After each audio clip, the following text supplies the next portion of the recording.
Thanks for checking out SYMFONI on YouTube. Please be sure to subscribe and like our videos for updates.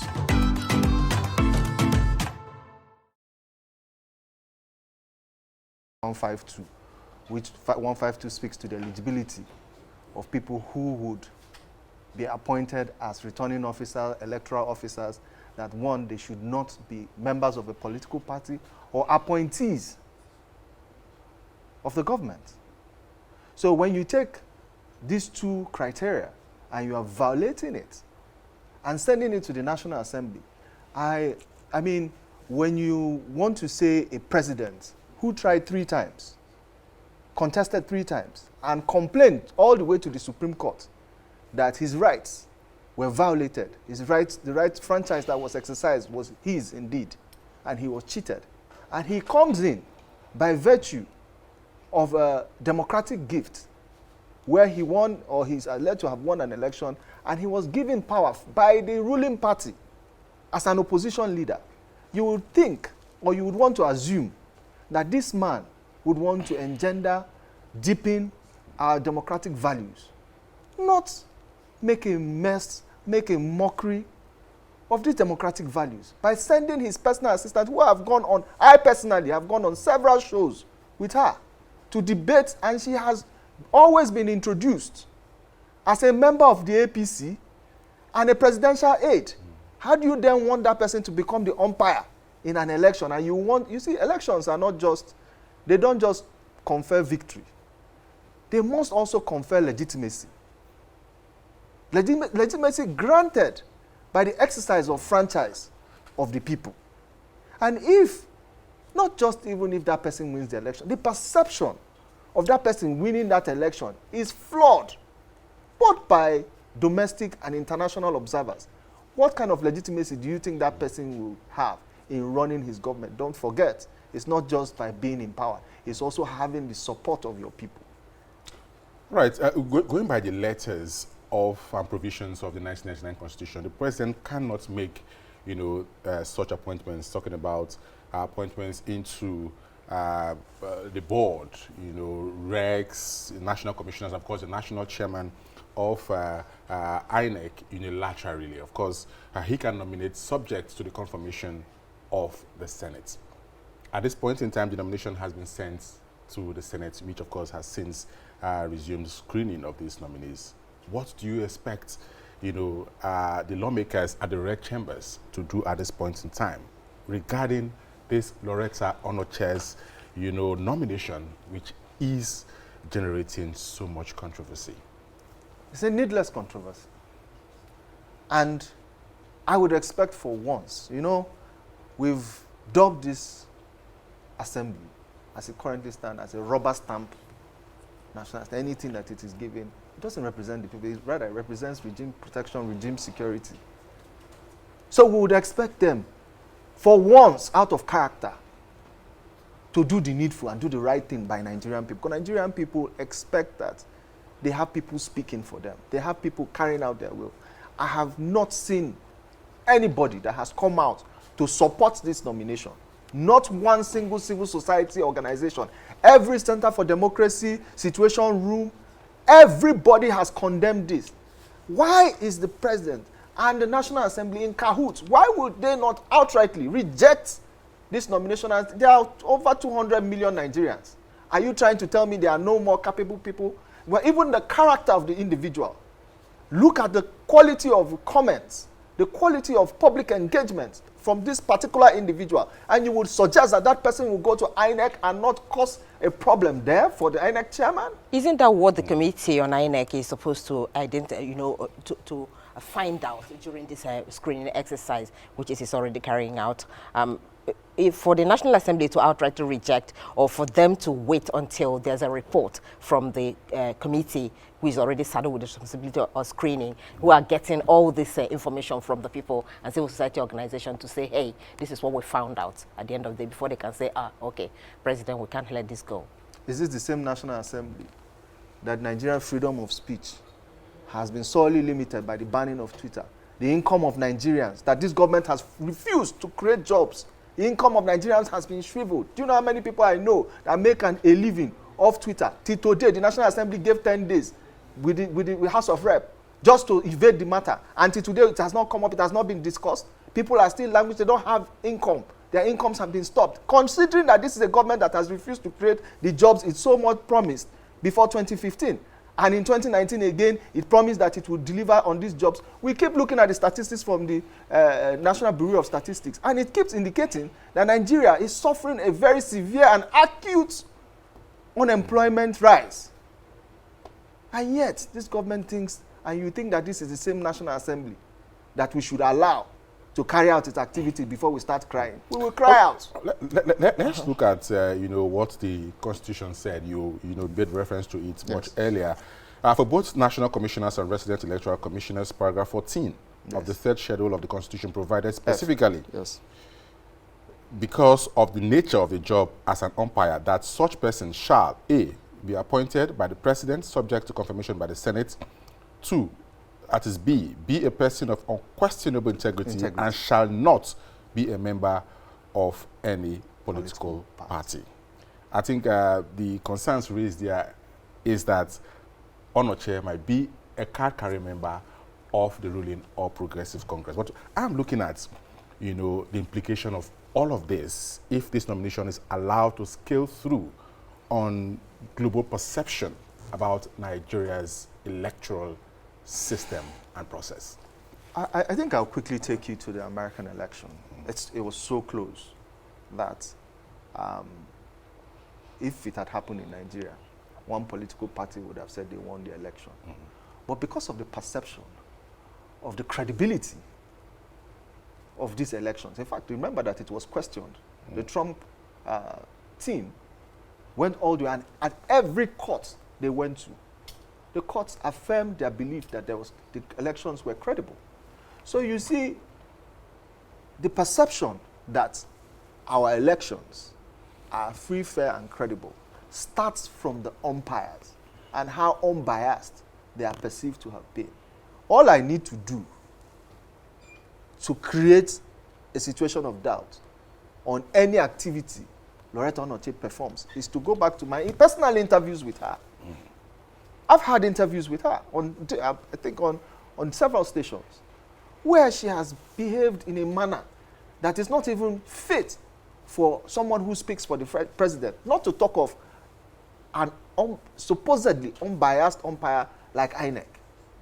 We must begin to take this country very serious. We cannot expect.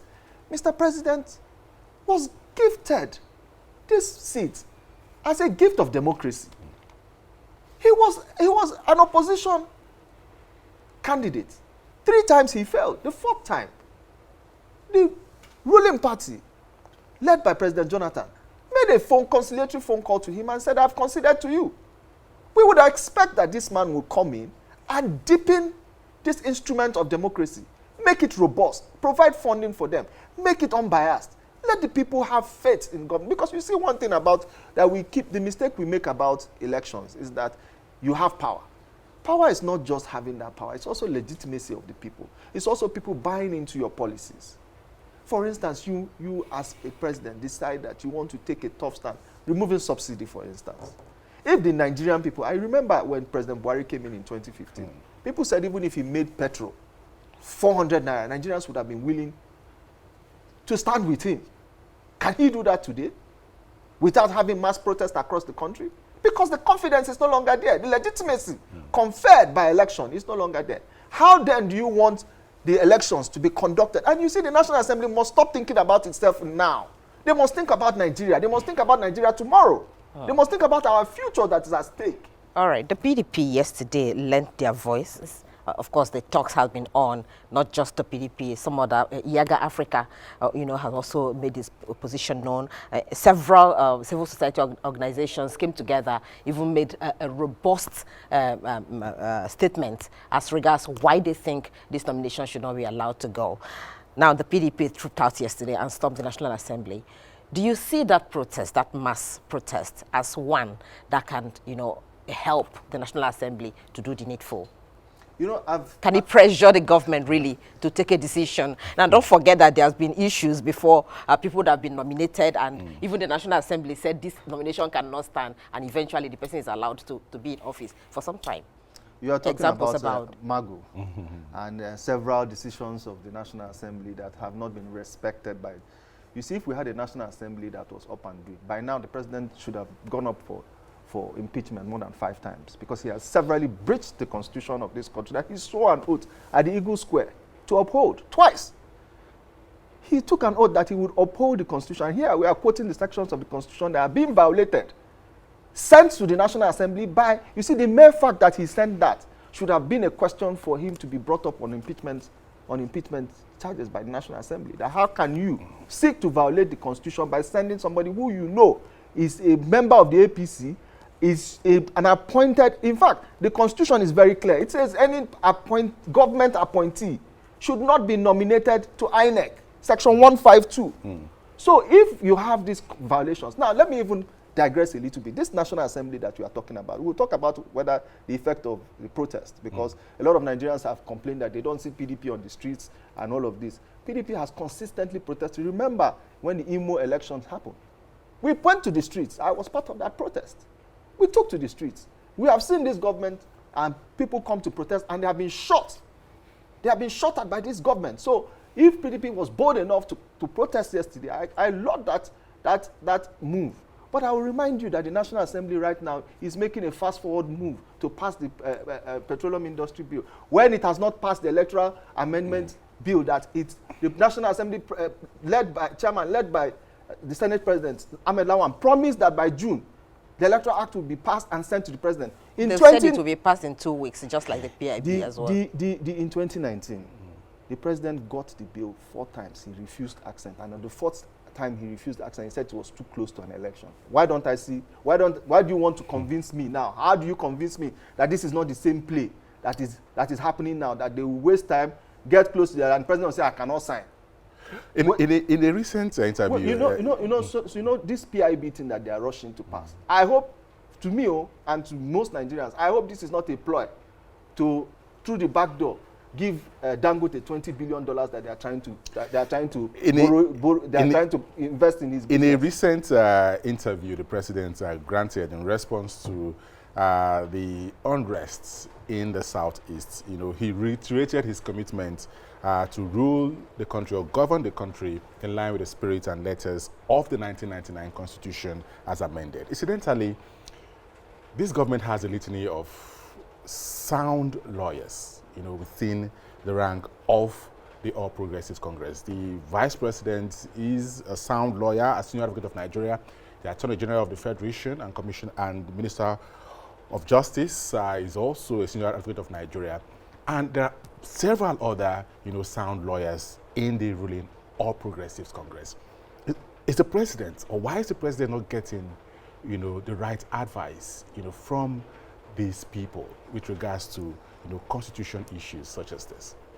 While I do not want to impede the character and competence of a fellow lawyer, when you say sound, I take that with a pinch of salt, because some of the advice, some of the verbal utterances of these individuals, someone who can draw an analysis with spare parts dealers and cattle headers, not knowing the difference, it's quite unimaginable for me to say that these are competent lawyers. But however, there's a point that I want to make, that most people, and I hope that post this government's tenure, we will not see people coming to write fancy books and giving us excuses of why they could not speak or why they took positions that they have taken within the tenure and timeline of this government. Because everybody knows that the bane of this government is a lack of credible, sound, intuitive advice. You cannot, and this is something that the PDP so often offers to the APC in terms of advice, is that as a political party and as a government, you must surround yourself with competent people. But even the few competent ones that managed to get into this government have left. Some went to the UN in order to escape. But can you compare, for instance, the caliber and competence of people such as the finance ministers prior to this government with even the lack of NYSC holding cadre of ministers that we had in this government? Can you put two of them together on the pedestal? Let's even examine the afterlife of people who have served in previous governments. Some have gone on to be DGs of World Trade Organization. Some have gone on to several important, some have become African Development Bank presidents. Can you compare the quality? Now, even talking about quality, let's go back to a Loretta. Excuse me, sir, what is the competence? What special skill has she exhibited that you want to reward her with such a position? Can you tell me what she's going to bring to the table? What innovation she's going to bring? Why, for instance, do we not have someone like a Mike Guinea that we have all hailed for his courageous act during elections by standing with what the Constitution, the laws that put him in office have said? Why is he today not being elevated to a position that shows that Nigeria or this government appreciates people with competence, appreciates people who can deliver?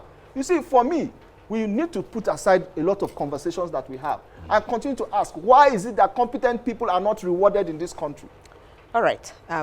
Many people are also wondering that the PDP has gone to protest, at the National Assembly over this issue, but its own house is kind of burning. There's an adage in Igbo land where they will say that you don't pursue rat when your house is on fire. Now, many people who rose to power on the platform of the PDP are all leaving the PDP, despite all the things you're saying here about the non-performance of the government and the political party of the day, the ruling party. What's going on? Sorry, but let me make a position here that the fact that somebody goes to another party, does that confer competence on that person? Does that make that person a sound person? Does that make that person look like somebody who knows what he's doing? Is there, you started with that there's fire in PDP. There's no fire in PDP.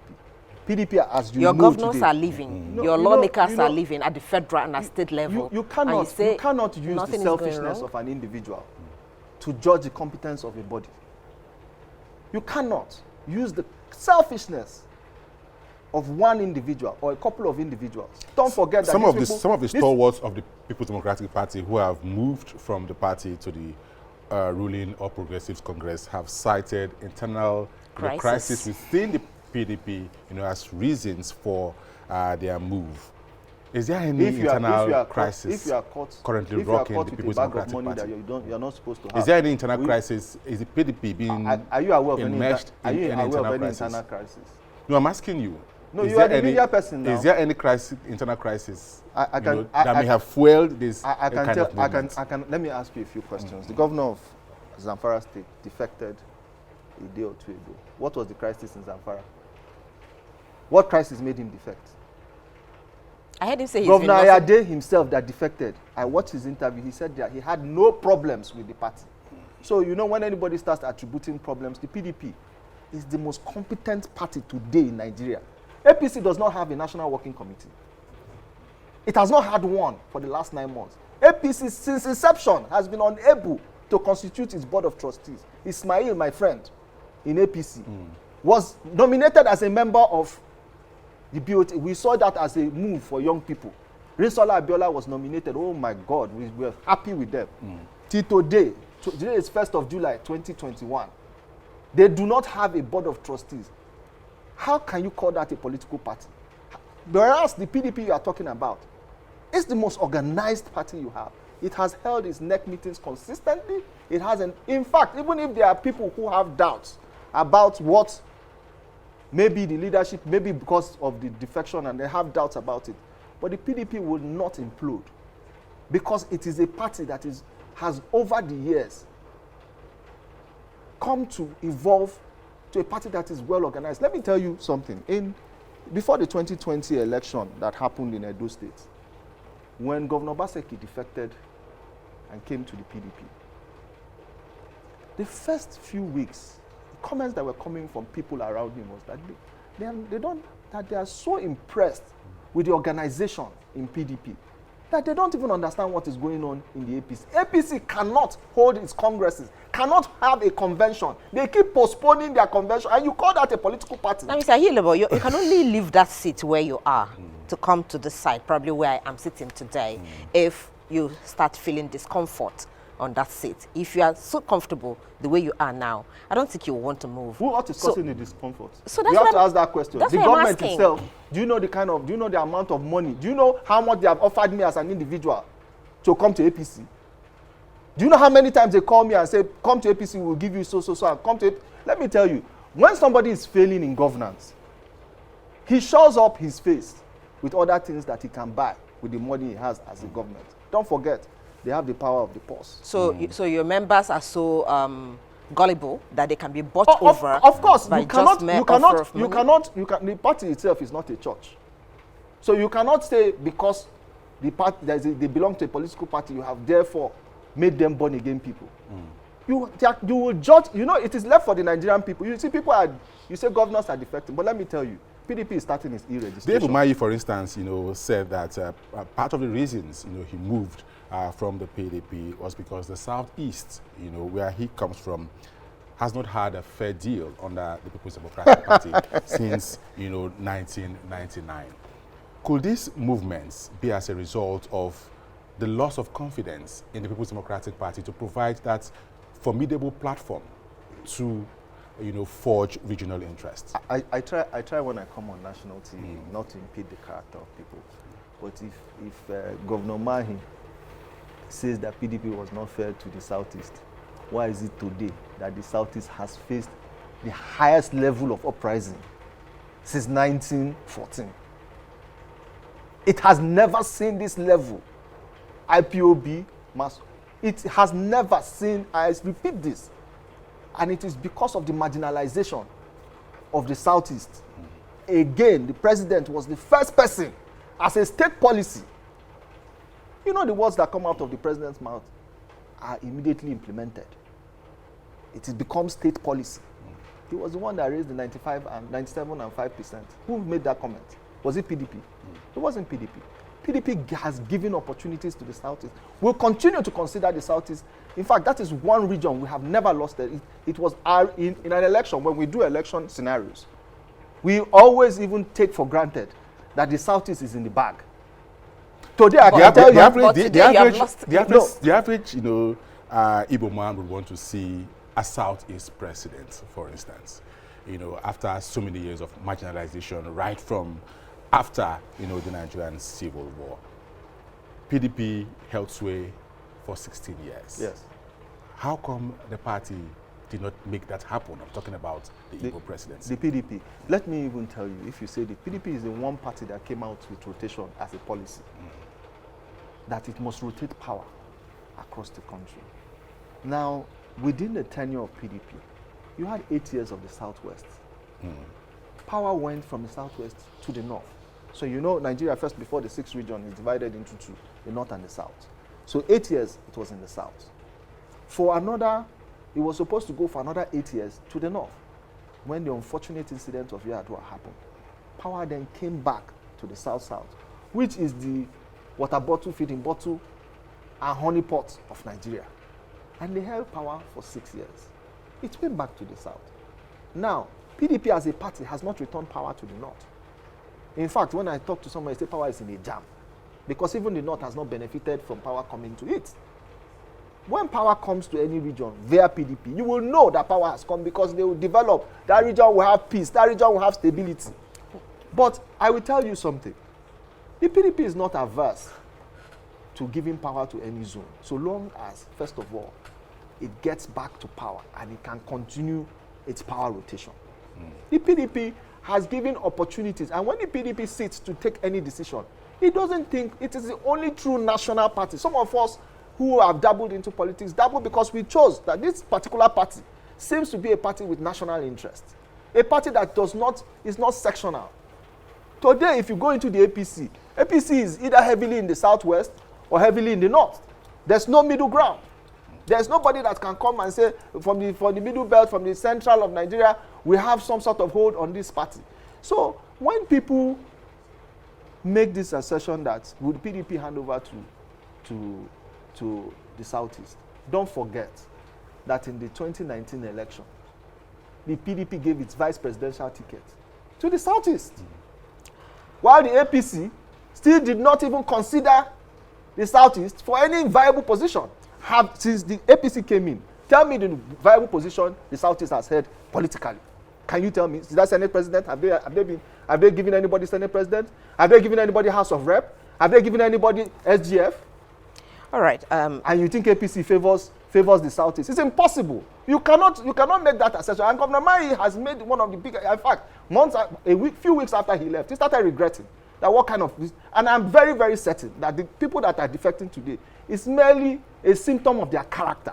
The true PDP members will not leave. I'm sure you have heard Governor Wike say that even if it is the last party, he will remain in the party. All right. That is a man of character. That's the kind of character you find the original PDP members. Don't forget those that left prior to 2015. Where are they now? They've all come back, except for Amici. Amici is the last person, and I'm waiting for the day he will say he's coming back to PDP. All right. All right, Mr. Ehilebo, let's look at this issue now, the legal implication, because your party is saying, the PDP is saying that they are going to sanction Matawalle and some other lawmakers who have left on the platform of the PDP, from the platform of the PDP, because they were elected on that platform, and that the power was given to the political party, not the person who was the flag bearer at that point. Is there anything the PDP can do about this legally? Is there anything PDP can? Governor Matawalle has resigned now. He's no longer governor. Exactly. He has resigned. Listen, if you take a combined reading of section 221 and you juxtapose it, impute a little bit of Faleke versus INEC, where the Supreme Court was very, very clear in saying that on the ballot paper, it is the political party that the law sees. It doesn't see the candidate. And that is why when you go for any election or you have participated in any election, you will never see, it has never happened, that you will see the face of the candidate on the ballot paper. What you see there is the political party. So, for a man who did not even win the election, but was gifted that election by the courts, because he was the candidate of the People's Democratic Party, a man that on video swore by the Almighty Allah that he would never betray the party, then you tell me that people are leaving the party because of. He left because he has an integrity deficiency. He left because he's a man that has not looked himself in the mirror and said, I will be a man of character. I think that the PDP owes Nigeria. We will go to court just to even make sure that we stop this recalcitrant behavior of politicians benefiting from a trough and upturning that trough. Do you know the pain he has caused most people in Zamfara? The deputy governor refused to defect with him because he's a man of character and he knows how he came into power. So when does that put them together now? Because they were elected on the same platform and now they're going the deputy governor, as far as I'm concerned, is the governor of Zamfara State because he's still operating. Don't forget that APC was not in this election. The court does not recognize that APC did not participate in the 2019 election in Zamfara. I make bold to say they were not on the ballot paper. That was the court's ruling, if you remember. That's so correct. Now that he has gone to the APC, he has gone to give them pali now. When an empty, worthless, if you ask me, legally, he has taken nothing to them. I'm sure a lot of litigations will follow all these issues regarding defection, both at the state level and, of course, in the National Assembly. And we're here to see how everything plays out. But we've seen the People's Democratic Party take to the streets. Yesterday, of course, they stormed the National Assembly to protest, the nomination of Loretta Onochie. But we've not seen a similar action, on that with regards to the Electoral Act Amendment Bill. Between Loretta Onochie's nomination and, of course, the delay in the passage of the Electoral Act Amendment Bill, which is more injurious to the electoral process. Okay, so I think the protest, you must realize, yesterday was twofold. The protest also spoke to the issue of Loretta Onochie, and the party has been very insistent, very, very insistent on the passage of the electoral amendment. And most of what the work that you see was done by PDP, the alterations that seem to favor a free, fair, and credible election. Again, I have not seen, by way of action, that the APC intends to conduct any free and fair election. I have not seen. They have not shown, by way of action, that they are interested in it. In fact, you mentioned the president's conversation. Where have you heard the president say he's focused on credible election? It is not in his conversations at all. I think he has said that No, a couple of times. several times. I watched his interview. He was asked what is the legacy he's going to leave, considering that he's a beneficiary, considering that he's a child of a credible or supposedly credible election, considering that he is a product. If I was born by a credible election, I will make sure that I sustain the legacy. We will say that is his father. He doesn't want to sustain the legacy of his father. Well, a lot of people will argue that, much would have been achieved in terms of electoral reforms in this country if the PDP, had instituted some of these reforms while it held sway for 16 years. How much did the PDP do in, carrying out electoral reforms within that period, it was in power? I wouldn't want to impugn your knowledge of history, but I would want you to think back and remember the president that came in and said his own election was flawed and set up the Waste Committee. That was President Umar Yar'Adua. And the Waste report, the emergence of JEGA, the emergence of the PVC, smart card reader. Who were the people, which party implemented it? It was the PDP. Do you remember on election day in 2015, President Goodluck Ebele Jonathan, 3 times the smart card reader did not read his card. He stood in front of camera and said, trust the process. That's the PDP president. That is what the PDP is about. The PDP is the only party right now that is modeling its e-registration after INEC's e-registration. Look, I keep saying that if you see all these people defecting, for me, I'm not really bothered about if there are only 36 governors. They don't add numbers. The numbers are with the people. PDP is giving power back to the people. The issue of technology, introduction of smart card readers, which of course the current incumbent president, acknowledged as, something that, gave him a free and fair election in 2015, could be said to be, innovations, by the electoral umpire, that's INEC, but necessarily does not have a legal backing and framework. Shouldn't the PDP have done that, prior to this time? Because of course, in the last year, between 1999 to 2015, PDP president, and of course, you had the majority input chambers of the National Assembly. You have not even said any new innovation. All these things you are saying, was it not PDP that instituted it? Card reader, PDP. PVC, PDP government. So, if you say PDP didn't do that, how did it come about? Look, again, the quality of the people who advise this government is suspect. Because innovations seem to be something they are very far away from. All right, you are a lawyer. What Yes. what's the position of the Constitution on defections, for instance, from one party to another? Because it's happening now. It has been happening for a long time in Nigeria.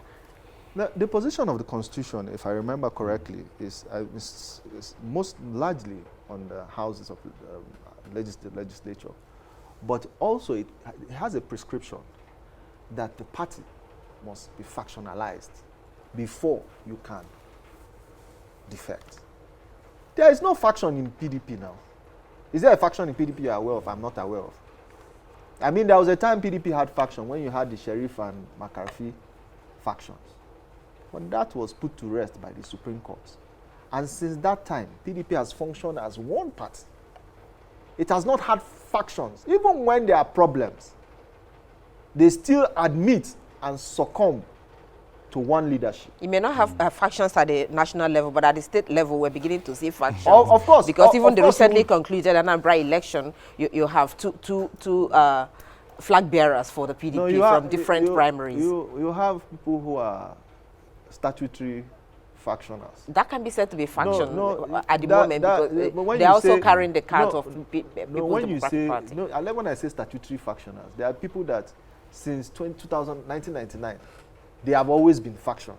They have maintained that position of, I don't want to call names, but a particular family, even inside their family, they have faction. Even within that particular family, there's a faction. So anywhere they are, they create their own faction. But it's not that the party is fragmented, even from the states. Even at the national, the party still remains intact. So when you see people who, maybe it's a trait, a family trait, because you cannot have 2-3 brothers who all belong to different, they are already factionalized as a family. So when they come anywhere, they will try to introduce their factionalism into that place. But PDP is not factionalized. What kind of reviews, what kind of reforms are you looking at that should be factored in, in the current efforts to amend the Electoral Act, amendment bill, so that we can have, clarity legally on this, issue of defections? Well, I sort of proposed to, so because of the e-registration going on in PDP, so for you to be a member of the party, you must be registered on the portal. I voiced something 2-3 day thoughts that perhaps it should be included into the Electoral Act, that members of political parties should be on an electronic register. So if you have to leave one party, you have to be deregistered from that party, and when you come into the other party, you'll be deregistered. But there must be a time lapse. Look, I have never defected from anywhere I've been. I maintain that integrity. But reading through history, you found that people for necessity have had to defect. I cannot stay here and defend and say it is wrong totally for defection, because I supported one defection, and that was the defection of Governor Baseki to PDP. But don't forget, he defected and contested as a PDP candidate, which is a different ballgame. And he didn't defect until it was clear that he was going to be victimized. He was not given the governorship ticket. He had no other choice. And the Edo people wanted him. Now, that can make a legitimate case for defection. So I'm very careful not to put a cap on it. Don't forget that Winston Churchill defected twice in the United Kingdom. So we've seen rare occasions where you are compelled. But you have to have a compelling case. And I haven't seen a case from any of the defectors that is compelling enough for me as an individual to defend them. No. Or to even say that their defection had a meritorious ground. Now, I'm wondering why the PDP is, making so much noise about the Zamfara case when we've had 2 governors in the past that have defected. Zamfara is different. Zamfara is very, very different. I told you the governor has resigned. So the deputy governor, if I were him, I would start acting as the governor. But we wouldn't, PDP is not a party of, so we will go to the courts and make sure that the courts affirm this decision. And I'm very The other governors were also elected on the platform of the PDP. Yes, but you see, when I'll refer you to when you have maybe a land case as a lawyer or as a landowner, you have your title. But your title becomes stronger when you go to court. And the court gives you a judgment and says, this title belongs to so, and so. It then means that you have been given legal backing, legal interpretation that affirms that this is. You see the Zamfara case, with an affirmed PDP seat. It is quite different from Cross River and Ebonyi, in the sense that in the Constitution it may be very difficult because the Constitution is silent on defection of government. What it makes mention of is legislature. But for Zamfara, you have to have a combined reading of Section 221. You have to look at the Faleke case. You have to look at the Amechi case, and look at how the Supreme Court. I know that there is one. This thing they say that the court. I know that there was a booby trap where they said the court gave him, but there is nobody. The court has said that no individual is recognized on the ballot box. What the ballot box recognizes is the party. And PDP participated. It was the second party that participated in the Zamfara election. APC participated and won. They participated, but the court said their participation was null and void. So how can you then take that ticket and go and give? It's as if you want to circumvent the decision of the court. And that is where we'll go back to the court and cry to the court. Say to this man, he's taking the victory you gave us. And I'm sure the court will be very jealous of his decisions. All right, this, back and forth, this issue of defection and cross-carpeting brings me to, the much talked about issue of party ideology. Has Nigeria democracy not mature enough to a point where political party membership is driven by ideology? And Nigeria has ideology now. PDP has ideology, APC has ideology. Okay. So have you not seen PDP governors? PDP governors are developed. Seyi Makinde, Obaseki, Wike. Are they not examples of PDP governors? Is that not an ideology that you see that? Cross River State Governor Ayade, in fact, used to be a member of the PDP. Ayade, it's not somebody Ebonyi State Governor used to I'm not even a member of the PDP. You see, there are people that make mistakes, and I think maybe one is careful because one doesn't want to. But PDP seems to, and I'll tell you this, 21 years of our democracy. Most democracies have 200, 300 years behind them before they develop their ideology. Circumstances, environmental factors, economic situation helps develop an ideology. So you have a consensus from the people. So do we have to get to 200 years for our democracy to mature? There's leapfrog. There are leapfrog advancements. So for Nigeria, I will tell you, I can ideate for you the ideology of the APC. APC is more a socialist party. They prefer to gather money and do the Talakawa Almanjeri system of sharing money in the market. That is what you saw a vice president doing, going to the market and sharing money. So that was under the National Social Investment Program, particularly it is their policy now. See, whatever you see the leader doing is the policy of the party.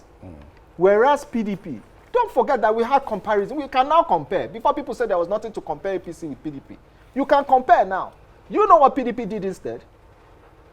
PDP had programs initiated by Okonjo Iweala that made sure young people, before you got money, they will make sure they train you. They will make sure they give you the skills, and they will be sure that you can use that. Shopee was one of them. Then you had youth investment program that they did. And I followed this program. In fact, I monitored some of these programs. They made sure that before they give you money, they give you business training. PDP was more concerned about creating small and medium enterprises. They prepared to create people who can create employment. And that is why when you do a comparison of the employment rate within PDP governance and APC, you will find out that APC is still, last year, 2019, they created a committee to lift 100 million people out of poverty. This year, they created another committee to lift 100 million. They will tell you they've given 500 million people or 500 million naira. They've shared it. Where did they share it? How did they share it?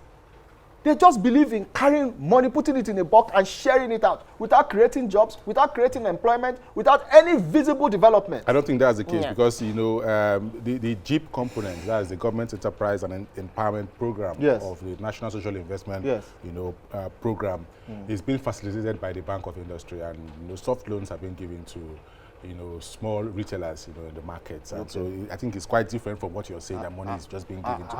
How many of these small retailers? Do your research. And that's why I'm telling you, we've done the research now. We are looking at the people, the current reading by the World Bank that more Nigerians are falling into poverty. That is my research now. I have valid data from the World Bank I can use to substantiate it. I can look at even the government's National Bureau of Statistics. Thank God that man there, Yemi Kale, is a man of solid faith. He's not somebody that can be wavered. He will give you the statistics as they are. He's still telling me that unemployment is still rising. So how can you tell me that this government is solving the problem? Look, empirical data is something that you cannot toss around. APC is very good with propaganda. So they can come here and bamboozle you, lie to you. All right. In a letter. It's impossible to tweak data that is evident to everybody. The statistics are there. People go on the street and you see people hungry. It was never this bad during APC. People were not hungry during it was never this bad. If it wasn't that bad, then there wouldn't be any uprising against the president at the time to vote him out. Like I said, Nigerians were they were bamboozled. How? When you say bamboozled, what do you mean? Oh my God! Do you know the kind of programs APC ran? Do you know the kind of campaigns they ran? Why do you think that they are after the social media? They know what they did there. All right. So in a letter conveying the defection of the PDP senators, which was read by the Senate President, he did say the PDP lawmakers should not bother about these people, should respect, that was the word he used, should respect the decision of these lawmakers. And then he made a comment that he just hopes there will still be someone on the other side, you know, that will be chairing some of the committees. And are we sliding gradually into a one-party state the way we're going, where you won't have strong opposition again, even at the National Assembly for debates? Okay. So what makes you think that there are not people in APC that are willing to defect? And as a wise politician, would you defect when you know you can be punished until maybe 2-3 months to an election? So don't assume.